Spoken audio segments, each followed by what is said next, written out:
Имате проблеми с съня? Значи това е правилното видео за вас. Днес ще ви дам 7 съвета, с които да се преборите с безсънието, плюс специална техника, с която ще може да заспите само за 2 минути. Да започваме. Първо, трябва да спите в по-студена стая. Това не само ще направи заспиването ви по-лесно, но ще подобри и качеството на съня. Проучванията показват, че хората, на които им е горещо докато спят, прекарват по-малко време в REM-сън. Даже за да може да заспите, температурата на тялото ви трябва да падне с около градус и половина, което е по-лесно, когато сте в студена стая. Но колко студена?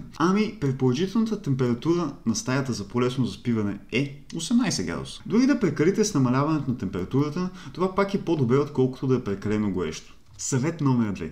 Вземете си горещ душ или вана преди лягане. Тялото не може да задържи цялата топлина от водата и изпраща кръвта към повърхността на кожата ви, което й придава червения цвят. Щом излезете от душа или ваната, разширените вени изпращат топлината в околната среда, което води до рязък спад на температурата на тялото ви, което подмамва мозъка да си мисли, че е време за сън.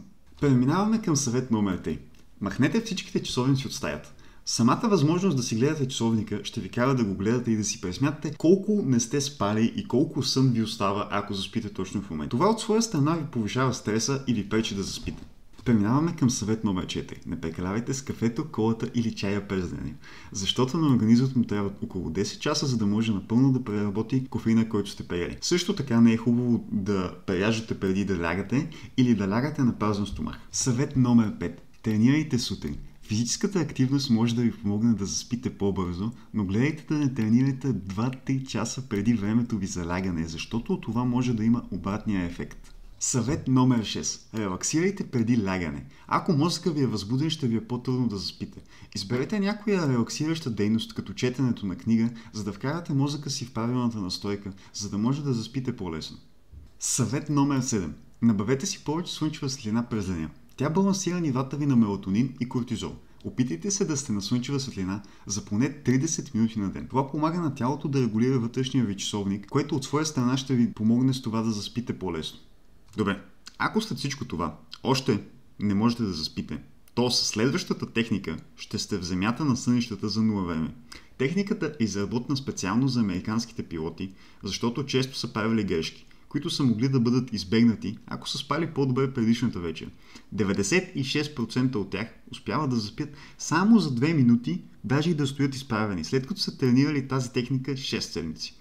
Първо, трябва да отпуснете всяка мускулна група една след друга. Поемете дълбоко дъх и бавно издишите. Отпуснете мускулите на лицето си. Представете си как очите ви потъват. После преминете към останалите мускули в тялото. Раменете, ръцете, торса, краката, докато не се отпуснете цели. Не забравяйте да дишате дълбоко. След като сте си отпуснали мускулите, се фокусирайте на това да изчистите ума си. Трябва да влезете в състояние подобно на медитация. Ако в главата ви започнат да изкачат мисли и картинки, не се фокусирайте на тях. Оставете ги да преминат. Дишайте и издишайте. Представете си, че сте на релаксиращо място. Ако не можете да си спрете мислите, се препоръчва да си повтаряте не мисли за 10 секунди. Не забравяйте, practice makes perfect. Дори и да не се работи на първата вечер, продължете да го правите. Правете следващата и следващата вечер. Очаквайте резултати след поне 2 седмици. Ето един бонус съвет. Лягайте и ставайте по едно и също време всеки ден. Да, даже и през почивните дни. Добре, това е всичко за днес. Благодаря, че изгледахте този клип и хубави сънища!